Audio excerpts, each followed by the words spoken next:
Oke, assalamualaikum warahmatullahi wabarakatuh.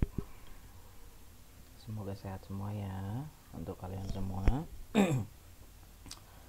Ketemu lagi bersama saya, Pak Reveska, Bapak. Hari ini kita akan ngomong tentang klasifikasi materi dan perubahannya. Ya, oke. Video pembelajaran ini saya buat, nanti akan saya taruh di YouTube channel saya. Nanti silahkan kamu subscribe dan di like gitu ya. Terutama nanti saya akan lihat apakah kamu benar nonton apa tidak, karena banyak kelas 7 yang tidak menyimak video pembelajaran saya. Pastinya nanti akan berpengaruh nanti di PTS, di penilaian ya, begitu. Jadi silakan disimak video pembelajarannya, begitu. Video pembelajaran ini akan satu rangkaian dengan tugas nanti yang akan diberikan di e-learning. Seperti biasa, linknya akan saya akan share di e-learning, begitu. Oke. Yang pertama kita akan bicara tentang, silakan kamu buka LKS-nya sambil saya pandu gitu ya. Oke. Kita mulai aja. Kita akan ngomong tentang jenis zat. Oke, jenis zat. Zat dikategorikan menjadi ada tiga ya, yaitu zat padat, cair, dan gas. Yang dimana zat padat itu adalah zat yang benda memiliki volume tetap, kokoh, dan mudah ditempa ya. Contohnya itu dan mampu menyerap panas. Contohnya itu kelereng, batu, tembok, kayu, dan besi. Kalau cair itu adalah yang berubah-ubah sesuai dengan wadahnya. Udah gitu, contohnya air ke dalam gelas, udah gitu air bensin, teh dalam gelas, air minum dalam ceret itu teko ya, sirup dalam gelas, dan zat gas. Oke, seperti ini contohnya oksigen dan karbon dioksida. Zat padat, teori partikelnya itu adalah jarak antar molekulnya benda sangat padat dan sangat dekat satu sama lain, memiliki gaya tarik menarik antar molekul yang paling kuat. Jadi tarik menariknya itu sangat kuat. Itu kalau zat padat. Kalau zat cair itu lebih besar dibandingkan zat padat, tapi tarik menarik antar molekulnya itu lebih kecil. Dan kalau gas itu sangat acak gitu loh, patokannya ada di situ, yang dimana ada patokan di massa jenis dan viskositas atau gas itu jauh lebih kecil dibandingkan dua tadi ya, padat dan cair. Sehingga apabila kita ambil karakternya itu patokannya seperti ini. Sifatnya zat padat itu tetap, kalau zat cair menghitungi wajah, menghitungi bentuk wadahnya. Oke. Volumenya tetap, ini tetap tergantung pada tempatnya volumenya. Oke. Kompresibilitas, pemampatan, jadi kalau dipampet tidak dapat dimampatkan, kalau dipaksa dimampatkan otomatis nanti akan pecah. Itu yang terjadi kalau pada zat padat ya. Kalau ini sulit untuk dimampatkan ya, sulit karena kalau dimampatkan dia akan tetap akan keluar. Ini mudah dimampatkan gitu. Massa jenisnya umumnya mempunyai massa jenis yang besar. Kalau ini sedang, kalau ini sangat amat kecil. Kalau untuk kemudahan mengalir, ini tidak dapat mengalir, jelas ya. Zat padat nggak bisa mengalir. Kalau ini dapat mengalir dan ini juga dapat mengalir. Itu tentang sifat-sifat dari zat padat. Ini contoh zat padat ya. Ini zat cair, ini zat gas. Begitu. Ini partikel penyusunnya. Oke. Kalau zat padat itu rapat banget ya, seperti amorf gitu, kristal. Kalau ini itu, nah kalau ini gas seperti ini. Oke, terus ini ya, ini jangan lupa kamu ya, kalau dari cair ke padat itu disebut membeku, kalau dari padat itu ke gas itu disebut menyublim ya. Contohnya dari gas ke padat itu menyublim itu, contohnya itu kamu tahu kapur barus atau kamper ya. Kamper itu dia lama-lama jadi kecil kan, itu disebut menyublim. Oke.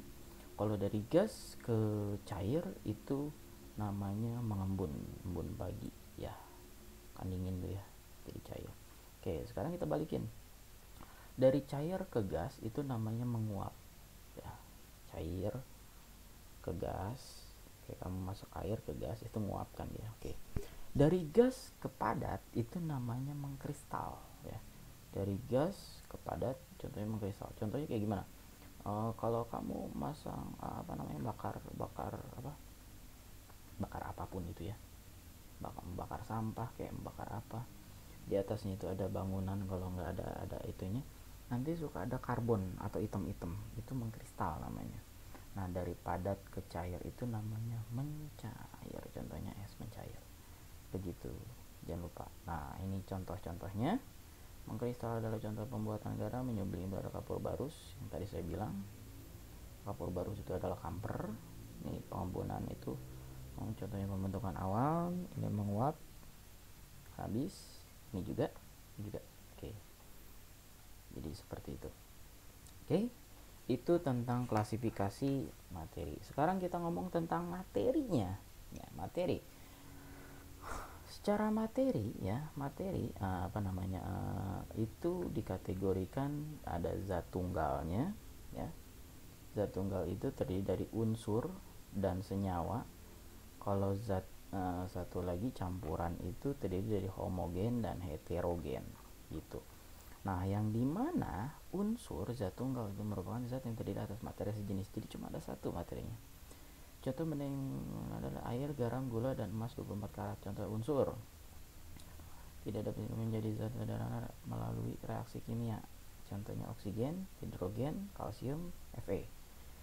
Unsur terbagi menjadi 3, yaitu unsur logam, unsur non logam, unsur semi logam. Oke, kita cari tahu ya. Unsur. Oke, klasifikasi materi. Oke, ini contoh dari jangan ke sini. Nah, ini ya. Unsur logam. Unsur logam putih mengkilap, titik leburnya rendah. Ini ininya ya. Sifat putih mengkilap, titik leburnya rendah gitu ya. Leburan dapat mengantar arus listrik, dapat ditempa, dapat mengantarkan kalori atau panas, pada umumnya berupa zat padat. Nih contohnya krom, cair, besi, ini segala macam ya. Oke, platina, knalpot. Unsur non logam tidak mengkilap, arus listrik yang buruk, tidak dapat ditempa. Oke, contohnya ini fluor, Br, brom, sodium. Antiseptik itu ya. Non logam berarti bukan logam. Semi logam atau metaloid memiliki sifat diantaranya logam dan non logam. Contohnya silikon nih, yakni 28% dari kerak bumi itu ya, semikonduktor serta bahan yang membuat gelas dan keramik. Jadi disebut logam bukan, disebut non logam juga bukan. Terus contohnya germanium, batu bara yang pekat. Oke, terus ya, itu tentang tentang unsur. Ada lagi nggak ya? Nah, ini dia. Ini unsur-unsur yang periodik ya. Ini non logam. Oke, apa itu logam? Klasifikasi logam. Unsur logam, emas ini sama aja ya. Berupa massa jenis tinggi. Ini sifat-sifat logam, ini sifat kimianya, sifat magnet, sifat mekanik, sifat optik. Nah, ini dia. Berkilau, mudah berkarat. Logam merupakan warna ini sama ya. Gitu. Ini kalau di logam di sifat fisika dan sifat kimianya. Ini sifat non logamnya. Ya. Di fisika gini. Tidak elastis. Kalau ini sifat kimianya. Kalau misalnya kecepatan, kamu bisa pause ya. Kamu bisa pause gitu. Oke. Sekarang kita masuk ke sekarang kita masuk ke senyawa. Oke. Udah semi logam udah, sekarang kita masuk ke senyawa. Oke, senyawa merupakan zat tunggal yang dapat diuraikan menjadi dua jenis lebih. Misalnya air H2O menjadi unsur hidrogen H2 dan oksigen. Itu yang disebut dengan senyawa. Contoh kita ngomong senyawa. Oke, kita ngomong senyawa. Oke, nyawa. Oke, contohnya ini NaCl, Na, dan Cl. Cl itu gas beracun, Na itu sifatnya logam. Betul, kalau itu NaCl itu C nya gede ini seharusnya. Garam. Nah, ini ya, beberapa contoh senyawa. Asam acetat atau cuka makan, amoniak itu pupuk, asam askorbat itu vitamin C, ya. Kalsium karbonat itu bahan bangunan. Ya, kalsium karbonat bahan bangunan buat apa? Semen dan apa tuh sekarang heboh.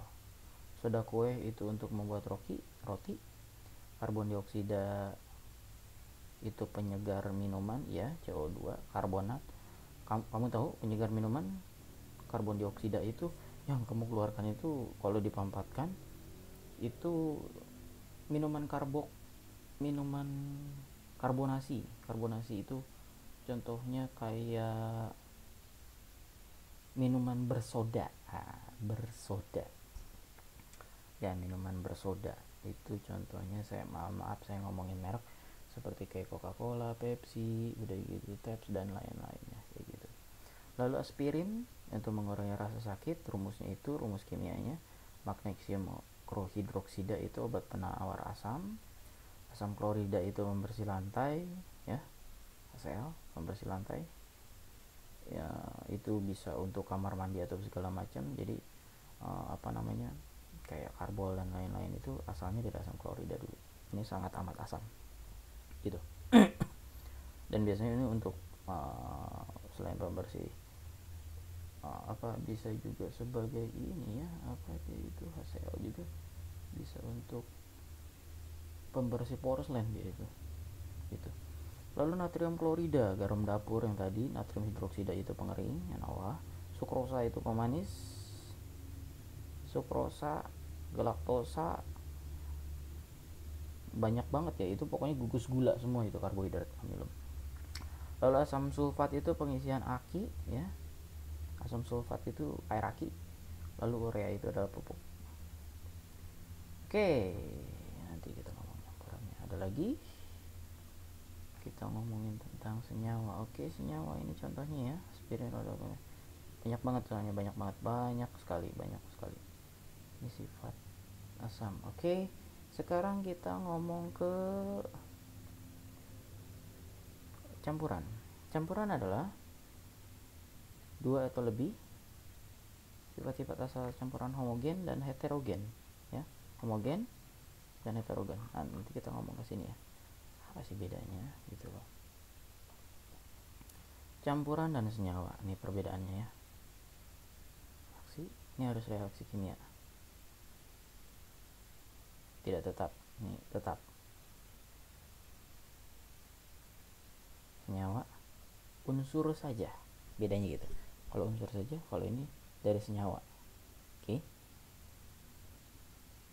masing-masing, jadi punya sifat masing-masing, beda dengan aslinya. Oke, gitu ya.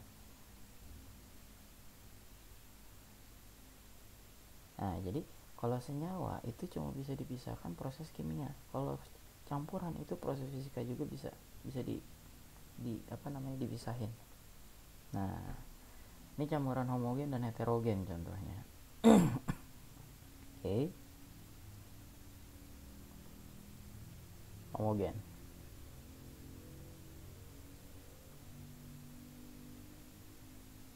Tuh, jadi nggak bisa dilihat lagi.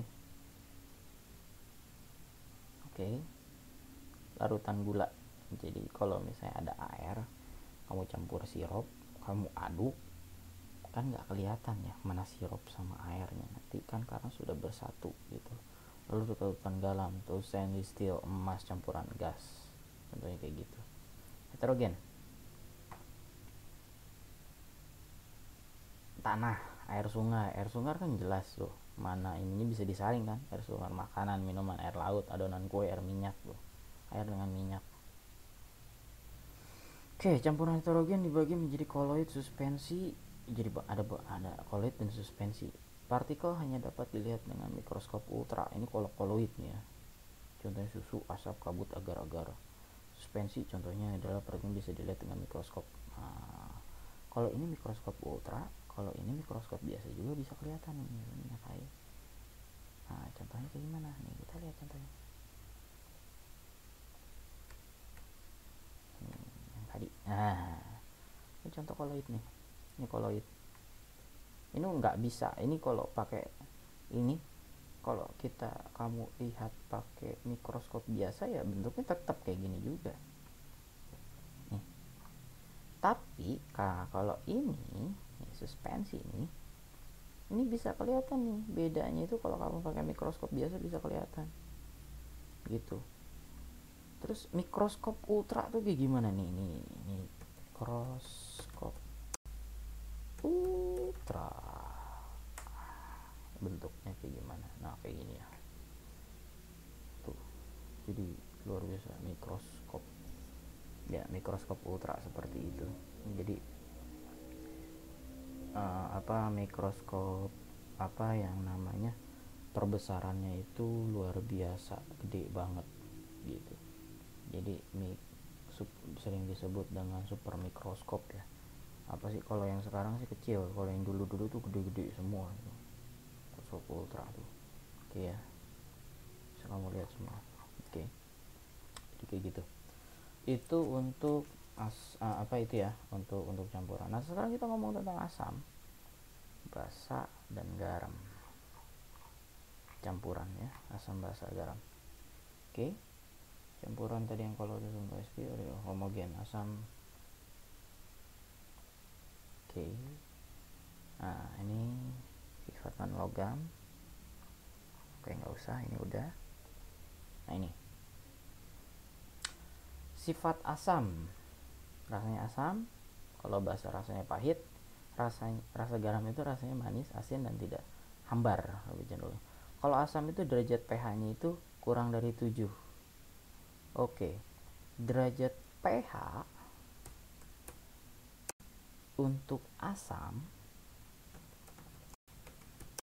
itu dari 1 sampai dengan 6,5. Untuk pH atau derajat netral itu dari 1 sampai dengan cuma 7 aja. Nah, kalau ini pH untuk basa itu dari 1 sampai dengan 14. Ini 6,9 ya. Gitu. Ini yang disebut dengan derajat keasaman, begitu. Oke, itu yang disebut dengan derajat keasaman. Oke. Terus, nah kita terusin ya. Derajat keasamannya gini, kalau gula itu sama dengan 7. Jadi garam itu dikatakan dengan pH netral. Oke. Kalau sifat asam itu dapat memerahkan kertas lakmus biru. Kalau basa itu memerahkan, yang biru kan kertas merah tidak berubah sama sekali. Dan merubah warna kertas. Nah, ini ya sama aja nih. Menghasilkan ion H+. Kalau ini menghasilkan ion OH. Gitu lah. Ini tidak menghasilkan apapun. Itu patokannya. Oke. Ah, ini tentang kertas lakmusnya. Oke. Ini tentang kertas lakmusnya. Kalau lakmus merah dicelupkan ke larutan asam itu jadi merah, tetap nggak berubah. Tapi kalau ke warna biru jadi biru. Ke larutan basa dia akan jadi biru. Kalau ke ini tetap merah, netral soalnya nggak berubah. Kalau lakmus biru, larutan asam itu jadi merah, ini tetap biru, ini tetap biru nggak berubah. Kalau lakmus kuning, ya kalau lakmus kuning ini yang biasanya suka rada ini jadi merah, ini jadi biru, ini jadi kuning, kayak gitu ya, seperti itu. Terus belum ya, jadi seperti itu. Terus kita ngomongin tentang metode pemisahan campuran. Yang pertama yang harus kamu tahu itu adalah dasar metode pemisahan campuran. Itu yang pertama adalah tentang kelarutan. tentang kelarutan. Oke. Kelarutan pada dasarnya itu adalah solubilitas, merupakan sifat kimia terlarut dan adanya pelarut. Ini yang disebut dengan kelarutan tuh. Oke. Ada yang disebut sangat mudah larut, larut, agak sukar larut. Oh, inilah pokoknya. Kelarutan endapan, perubahan endapan. Nah, yang disebut apa kelarutan itu ini. Nah, ini. Apakah ada endapan? Apa cuma jadi suspensi? Apa jadi supernat? Kalau supernat itu ada atasnya, ada endapannya. Nah, ini kalau suspensi ini endapan cuma dikit. Nah, ini larutan. Jadi semuanya itu ngegabung satu, itu yang disebut dengan kelarutan. Oke ya. Oke, terus yang selanjutnya itu tentang ukuran partikel. Ya, ukuran partikel itu sih ada yang kecil, ada yang besar ya. Ukuran partikel, baik itu ukuran partikel itu mau koloid ataupun apapun itu, dia ada ukurannya tuh. Kamu bisa lihat kan, ini ada ukurannya. Nah, suspensi ini ukurannya. Ini emulsi kasar. Ini batas bawah ayakan, ini serbuk kasar, ukuran granul rata-rata gitu. Susah ya, nggak usah kamu pusingin gitu. Yang pasti patokannya di sini. Ini sama aja tuh ya. Serbuk halus, ini serbuk kasar, ini emulsi, ini granula. Sama aja tuh sebenarnya. Ini serbuk halus, ini serbuk kasar gitu, sama aja sebenarnya. Mikro, ukurannya mikro semuanya. Terus titik didih, ada titik didih itu yang judulnya aja udah titik didih. Ada titik didih, ada titik beku ya. Kalau kita ngomong titik didih berarti di mana dia akan mendidih gitu loh, dia akan lumer gitu loh. Lalu pengendapan dan ada adsorpsi. Oke, saya ngomong yang susah-susah aja dulu. Adsorpsi.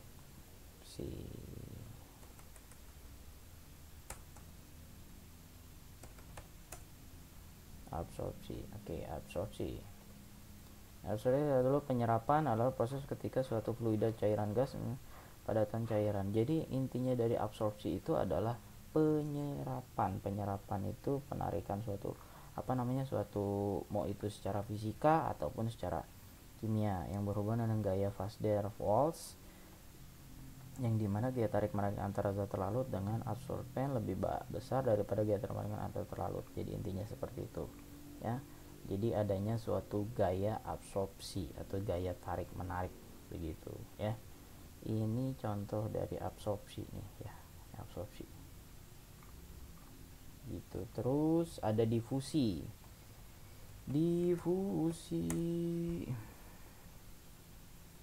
Sebenarnya absorpsi ini difusi ya. Difusi itu, ini pola difusi itu kayak gini. Oke, lipida bilayar. Jadi kalau absorpsi itu menyerap, kalau difusi itu apa sih namanya? Yang gampang tuh gini ya, ini gampang nih. Nah, ini difusi, ini contoh dari difusi. Ini kalau ditetesin, maka semuanya nanti akan berubah. Ini absorpsi. Nah, terus difusi. Nah, ini difusi nih. Ditetesin jadinya jadi gini kan. Ini difusi. Kalau absorpsi,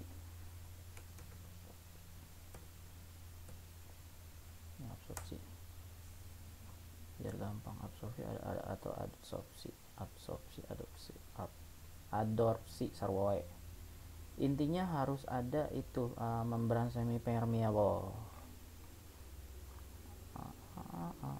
Ada nggak ya absorpsi kentang?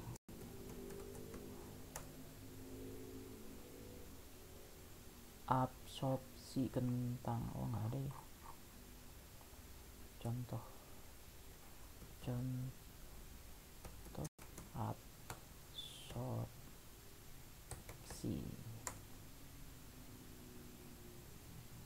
ini sih ya, ini paling contoh, paling gampang. Pokoknya dia gini, perubahan dari yang namanya misalnya dari konsentrasi tinggi ke konsentrasi lembah. Jadi tapi dia harus ngelewatin suatu membran atau dinding tipis. Itu patokan dari absorpsi gitu. Oke, sekarang kita ngomong tentang jenis-jenis metode pemisahan campuran ya. Metode pemisahan campuran. Oke, sebelum kita masuk ke metode ini campuran, saya ngasih tahu dulu tentang ini ya. Di ini ada yang disebut dengan adesi, ada yang disebut dengan kohesi ya. Adesi merupakan gaya tarik menarik antar partikel yang tidak sejenis, kalau kohesi itu adalah merupakan gaya tarik menarik antara partikel-partikel yang sejenis. Patokan cuma itu ya. Sehingga ya, nih ini karena di antara cat dan tembok lebih besar dari kohesi dalam zat. Nih ini tetesan dari air palas. Nah kalau ini meniskus, ini yang disebut dengan permukaan zat cair dalam ini disebut meniskus. Nih ini meniskus, ini meniskus cembung, ini meniskus cekung. Kalau misalnya kecepatan kamu pause ya gitu. Meniskus itu gampangnya gini, meniskus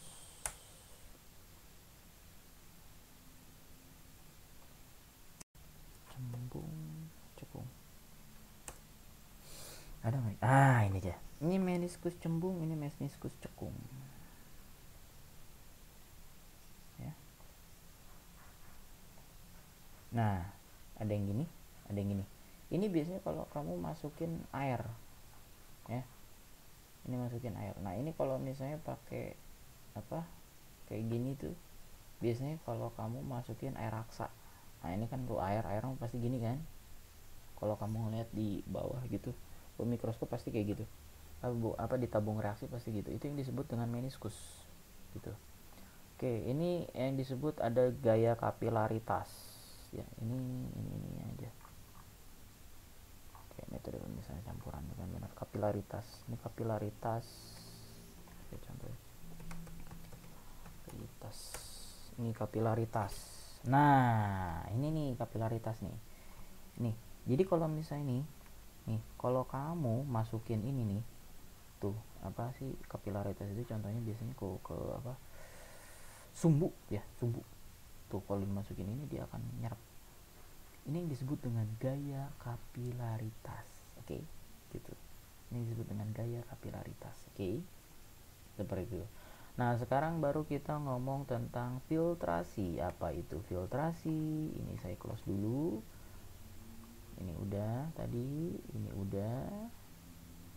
Nah ini metode penyaringan atau filtrasi. Filtrasi itu adalah metode penyaringan berbagai macam cara. Pokoknya yang namanya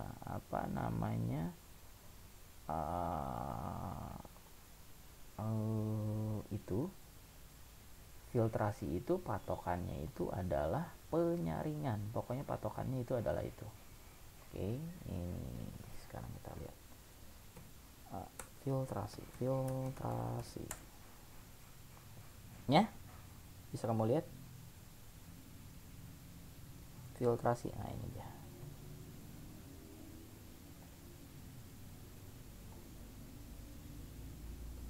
Oke, bisa kamu lihat, sorry bentar ya, bisa kamu lihat ini filtrasi, filter, ini pipa filter paper udah gitu keluar, itu filtrasi, itu filtrasi. Oke, filtrasi itu corong pasir dan air.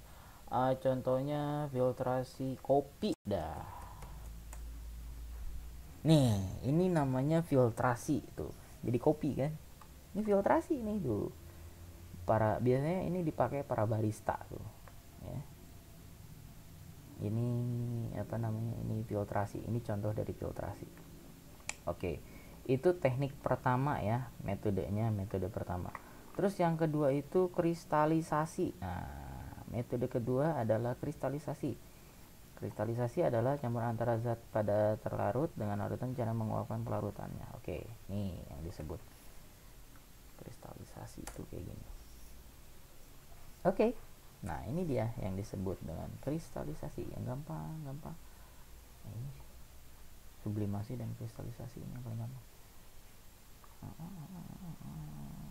Nah, ini deh. Nah, dipanasin, ini ada campuran. Nah, nanti dia akan ini ke atas. Nah, ini lebih gampang nih. Ini kristalisasi ini. Masukin zat ya. Ada corong saring, masukin, nanti jadi dia nanti akan ke atas gitu loh. Ini proses kristalisasi. Terus selanjutnya itu sublimasi nih ya, nih kamu ya. Membuat garam dapur dari air laut. Prosesnya memerlukan terik matahari untuk menguapkan air laut dan terdapat dalam tambak-tambak garam di pinggir laut nih. Susah amat sih. Jangan ini deh, kristalisasi garam aja. Garam. Nah, ini kristalisasi nih. Ini jadi air laut ini masukin cemplung sini ya. Terus dipoe, tahu dipoe alias dijemur tuh. Nah, nanti jadi kayak gini nih tuh, ya kan? Tuh yang tadi kayak gini, akhirnya jadi kayak gitu. Nih, kalau kamu mau tahu ini cara bikin garam tuh kayak gini. Cara bikin garam ya, cara bikin garam tuh kayak gini. Nah, sekarang ya kita masuk ke sublimasi. Sublimasi adalah pemisahan campuran zat padat dan zat padat untuk mudah menyublim. Zat padat menjadi gas yang dengan dipanaskan, lalu gas itu akan segera didinginkan sehingga gas berubah menjadi kristal padat kembali. Contohnya campur barus bercampur dengan pasir yang dilakukan memanaskan campur barus. Oke, itu ya. Itu kristalisasi. Oke, sekarang filtrasi, dekantasi. Kita ngomong ke dekantasi aja. Kristalisasi, ini dekantasi. Nah, kalau misalnya dekantasi adalah suatu cara pemisahan antara larutan dan endapan. Nah, gitu ya. Antara larutan dan endapan. Ini kalau yang di buku kan gini nih. Nah, ini kan. Nih. Nah, ini nih. Ya kan? Tuh. Diginiin. Nah, ini dekantasi juga sebenarnya. Tapi ini lebih disebut apa ya, disebut ini filtrasi, ini jatuhnya filtrasi tapi ya ini yang paling benar, ini yang disebut dekantasi ini. Dekantasi adalah suatu cara pemisahan antara larutan dan endapan yang paling sederhana, yaitu dengan menuangkan cairan yang berada di bagian atas secara perlahan-lahan. Jadi pelan-pelan nih dituang, ini pelan-pelan sehingga endapan tertinggal di bagian dasar bejana. Cara ini dapat dilakukan jika endapan punya ukuran partikel yang besar, massa jenisnya pun besar gitu. Jadi nanti ada ini nih di sini nih. Ini biasanya dilakukan kalau nyuci beras. Ya, nyuci beras itu pakai teknik dekantasi. Kan diginiin set gituin tuh. Digituin pelan-pelan. Nah, itu teknik dekantasi namanya. Ya. Gitu. Terus sentrifugasi. Oke, sentrifugasi. Ya, saya juga sambil buka buku soalnya. Nah, ini proses sentrifugasi. Sentrifugasi itu adalah teknik berputar ya.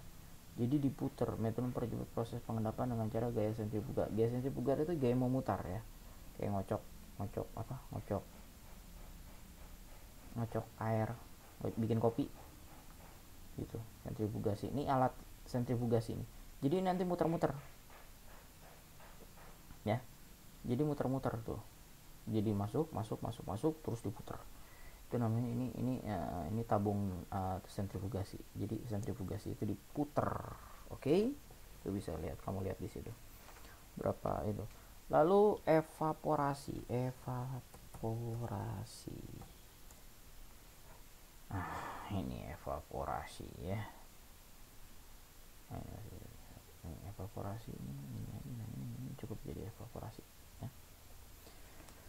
Evaporasi adalah jika garam dicampur dengan air akan terbentuk larutan. Larutan itu tidak dapat dipisahkan dengan metode filtrasi maupun sentrifugasi. Metode yang digunakan untuk memisahkan zat padat dengan terlarut dari larutan ini disebut evaporasi. Contohnya adalah larutan garam, larutan dipanaskan secara perlahan dengan uap air. Evaporasi berarti contohnya pada ini. Tadi mana? Nah, ini evaporasi. Kristalisasi itu sampai akhirnya jadi kristal, ini yang disebut dengan proses evaporasi ya. Ini yang disebut evaporasi tadi. Nah, terus ada yang disebut dengan distilasi.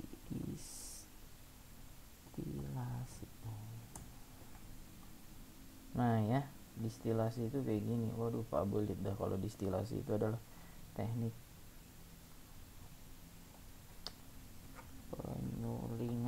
penyulingan itu disebutnya distilasi. Soalnya ada nggak yang paling gampang, gambar yang paling gampang?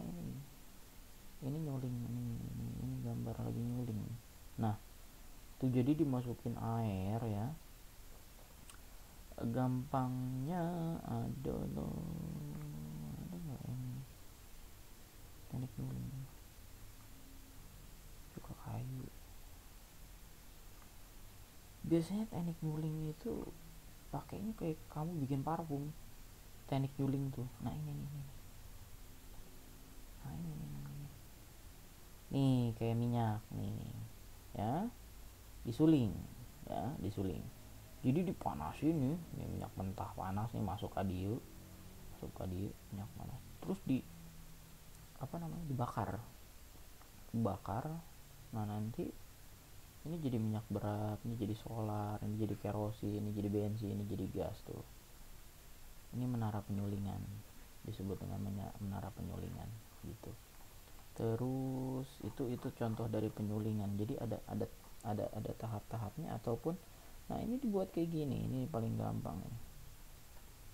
Nah ini ya, ini ada larutannya, ini ada termometernya, ini ditutup ya, harus ditutup. Terus nah ini ada kayak gininya. Nah nanti dari sini larutan itu nanti akan naik ke sini nih. Nah ini yang disebut dengan air destilatnya. Jadi misalnya kamu di sini kamu masukin misalnya campuran misalnya antara apa dengan apa, nah nanti ke sini udah jadi ekstrak. Itu fungsi dari penyulingan atau distilasi gitu. Nah terus dengan teknik corong pisah. Nah ini corong pisah tuh kayak gini ya. Corong pisah itu sering disebut dengan Erlenmeyer soalnya. Corong pisah nih ya, Abu Erlenmeyer tuh ya. Fungsinya tidak saling melarutkan, dapat dipisahkan dengan corong pisah. Dua jenis zat cair misalnya antara air dengan minyak itu bisa dengan teknik seperti ini gitu. Ini nanti dibuka, kita bukanya dikit-dikit gitu. Nah ini nih kayak gitu. Terus teknik kromatografi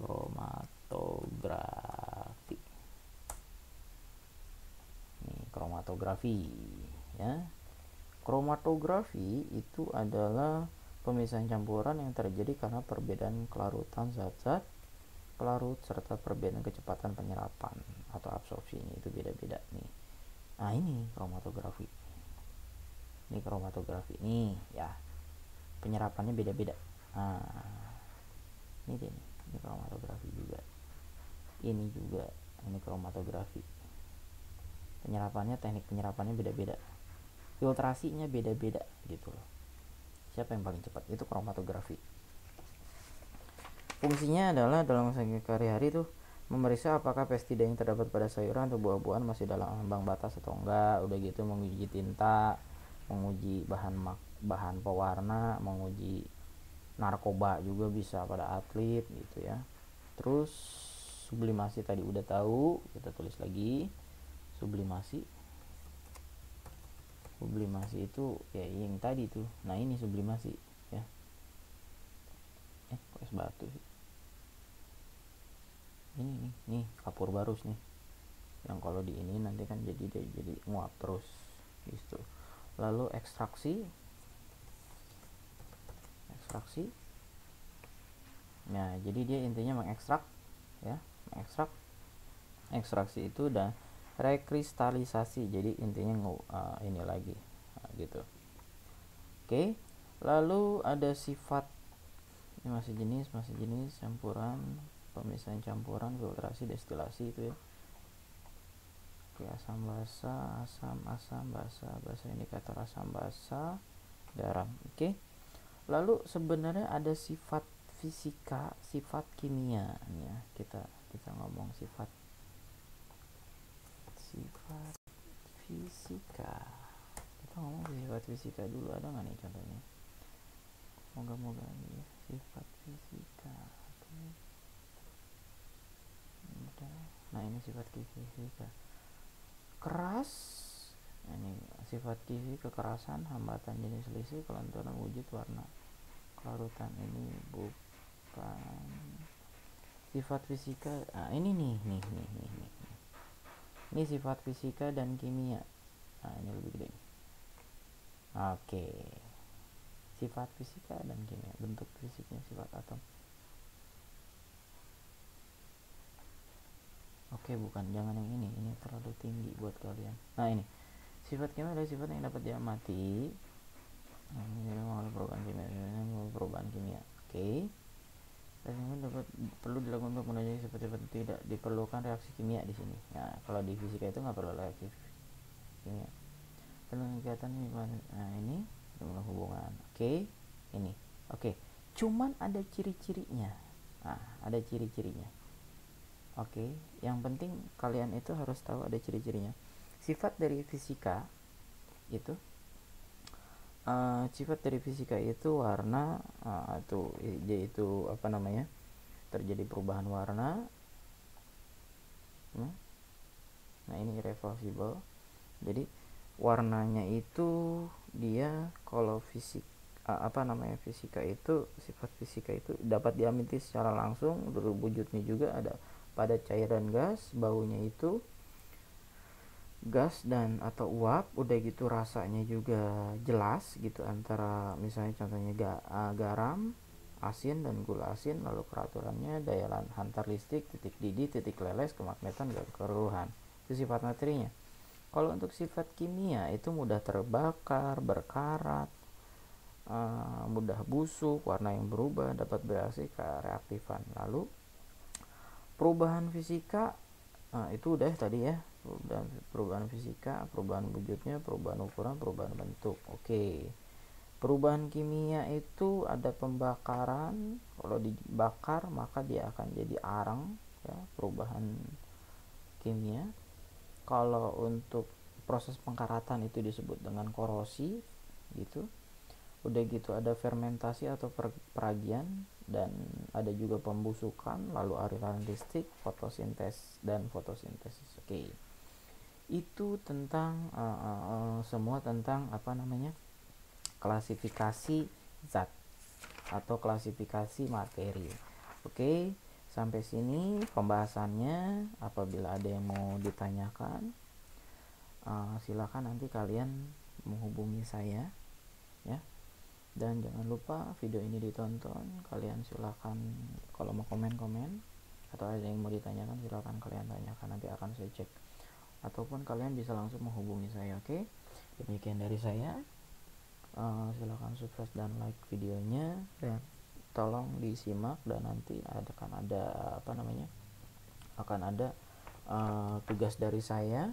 Jadi tolong nanti perhatikan e-learningnya, karena setelah kalian udah menonton video ini, kalian akan diberikan tugas gitu oleh saya. Oke, itu aja dari saya. Selamat bertemu lagi, sukses selalu. Assalamualaikum warahmatullahi wabarakatuh.